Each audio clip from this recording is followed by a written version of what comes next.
Elon Musk gives stock tips, and then he shared about two companies outside of Tesla that they play the future of AI. Elon Musk, in this interview, he clearly shared this thing about investing. So for him, he didn't invest in stock. All the wealth that he gathered is all from the active management as a shareholder or a co-owner of the company. The philosophy of investing is you look into the product or services that the company offer and deliberately if that is something he believes in. So in other words, before he invests in the company, he will look into the product and services that the company offer and see whether this is a thing that he believes in. If he believes in like ease of payment, that's why he started off with PayPal. Then he go into EVs, electronic vehicles. Then he go into space travel. Then he go into robotics. So maybe one of the things that by the end of the year, I also talk about portfolio review, right? When you review through your portfolio, the companies that you invest in, are they like serving products or services that you believe in? If you don't believe in, then you ask yourself, hey, why this company is in your portfolio? If it's the company product and services that you believe in, you believe that can create value, most likely is a good company to invest. What he is big on, so he's big on these three different things: AI, artificial intelligence, robotic, and space flight company. So in short, it's all the company that he owns. Artificial intelligence, so basically it's basically growth lah. Robotic is Tesla lah, so Tesla the humanoid,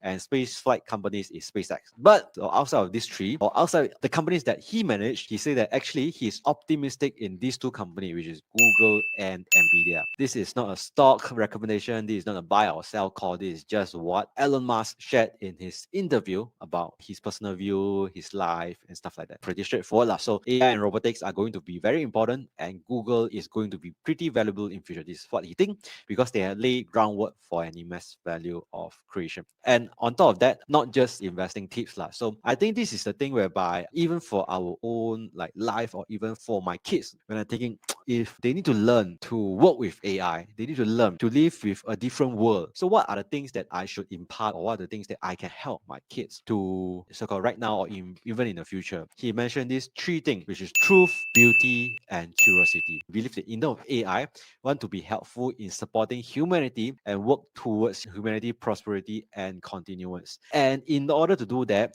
AI need to pursue truth, appreciation of beauty, and having curiosity. I thought, hey, this is a human thing. It's not an AI thing. But I believe because AI need to reach there, right? And AI haven't reached there yet. So human are the one that filling the gap. In other words, so human have to have relentless grit to pursue truth. It's like you need to find out what is the truth or find out what is the things that is true in that sense. And then in order to do that, curiosity is important. Like we need to ask questions and then appreciation of beauty. So AI don't know what is beautiful. It's all by our inputs, all our prompter, all right? And beauty is not single criteria thing. Beauty is like, how should I put it? It's very subjective, I would say.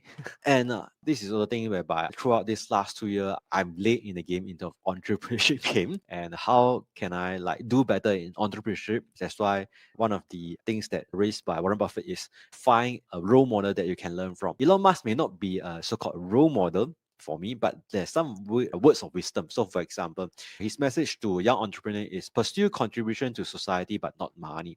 Why? Because like money is just a natural consequences when we create value. In the end of the day, it's like we need to be a value creator instead of taking more than we make. Straightforward, so-called like common sense, but sometimes common sense are not so common, if you know what I mean. So this is the conversations that you can go watch. It's a different conversation with 𝐤𝐿&x. All right, so it's a 1.5 hour. I just pick 4 pointers that I find relevant and find useful in terms of investing. When there's somebody singing praises, they always have a different opinion or people with different perspective, right? If you know this guy called Michael Burry previously is the one that the story originated from The Big Short. So when there's subprime crisis, right, he's the one that short the market because he thought that like the market is irrational. He don't think the market can go up anymore, and he thought the market is going to crash. So that's why he short the market, and that's where he make a lot of money. There's a few companies that right now he's targeting. He always target Tesla. So he said the Elon cult was all in electronic car until competition show up, like 𝐼𝐸𝐵, like what, or BRT and all the rest of the EVs. Then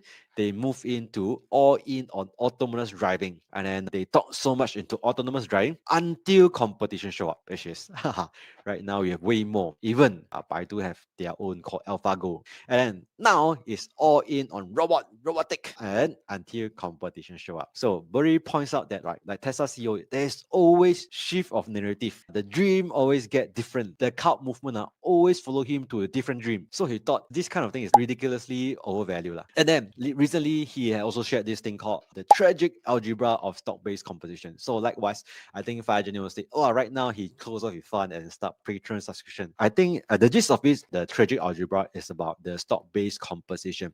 So what happened is a lot of companies, they are very aggressive in like compensating their management or executive, in the sense that issuing out shares to their management. So for example, Palantir is one of the more obvious one. They're issuing out a lot of shares to their management and executive, so much so that it's like, if I'm not wrong, right, it's like 3-4% of their share base. So that's why he thought that some of the executive is overly compensated, and then this has put shareholder in disadvantage, right? He thought that the share-based compensation is too much, and then this has diluted the share. But I don't have like exactly the key idea of how he shared about NVIDIA. So I think what they mentioned right here is NVIDIA have been very aggressive in their accounting, and then also the circular kind of like deal they have made. So what he meant is actually the true demand might be smaller than what their current capex cycle. And then another bad press that NVIDIA facing is right now. If you have read recent news, Meta and Google right now have a deal. So Meta will be buying TPU from Google. TPU stands for Tensor Processing Unit. So previously we have CPU server. Right now we have GPU server, because all of the AI stuff need a lot of computational power and need to be fast. But right now we have another processing unit which is called Tensor Processing Unit. His use case is very specific. It's not like a GPU that can calculate a lot of different things. It's very specific and pertain to Google TPU. It has to be in Google ecosystem, means you have to be in Google, so OS and stuff like that. And the thing is, when Meta buy from Google TPU, would it bring a new wave of clients going to Google instead of NVIDIA, right? And then seems like the narrative or the market will be shifting to Google, and then everyone will be buying from Google in terms of like processing unit. So a lot of time when the media narrative like is very one directional, right? Every good news will lead to another good news, and Google seems like doing everything right. 1 year before, right, when Google did something wrong, right, everything seems wrong. For us as an investor, right, things have to be more objective lah. So while yes, Meta and Google have a deal, right, does it really move the market, or really people will just give up NVIDIA lah? So this is the thing. So NVIDIA will still remain highly competitive, is because they're still having the top chips like the H200 and then the Blackwell, and then so much so that even Google Cloud Executive also acknowledged that the NVIDIA even DPU is also better. And even if the Google grows so much, right, you eventually just take maybe 10% of the NVIDIA current revenue. And then there's different functional or different usage lah. NVIDIA GPU is really like local experimentation. So GPU is really a lot of like, what is it called? It's not application based. It's a lot of like AI computational based. And TPU is more application based. Means after all the calculations, all the research, right, if it's just pure application, right, maybe TPU is better because it's very single functional thing, right? So right now, what they meant is, if you like to have a cheaper, so-called cheap environment, then TPU is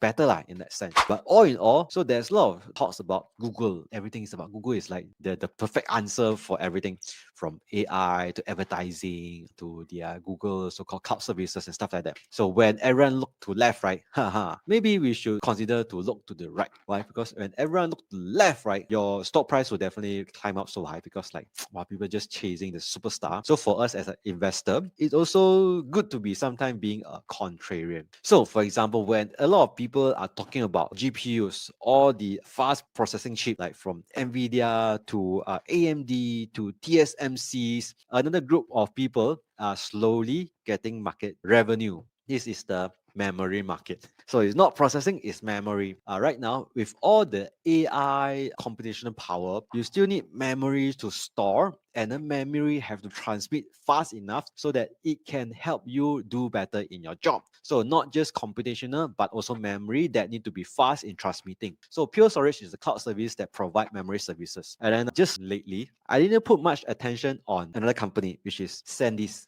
like 2 days ago. And I found out, oh, SanDisk is actually a company under Western Digital previously. I thought, I don't even remember SanDisk until like, oh, there's this SanDisk that went listed. And then they are subsidiaries of Western Digital. And then this company, since like, no, I don't even mention like April, June, like time. It's like, since like around August, right? August to September, right? They have climbed up more than 400 times. So when everyone is looking to the left, right? Hey, this right company has already 400 times, but I haven't done any studies about it yet. Yeah, I don't know if this pump up valuations or is really their revenue is going up and stuff like that. But it's just so surprising to me. And then if you count that like so-called 4 time, right, they have grown their so-called market cap, right, from 7 to 8 billion to right now 30 billion. Yeah, but just to reiterate, I haven't studied about this company. The things I will highlight is when everyone is looking to the left, there are some right companies that have been growing like crazy. All right, so don't always look to the left, huh?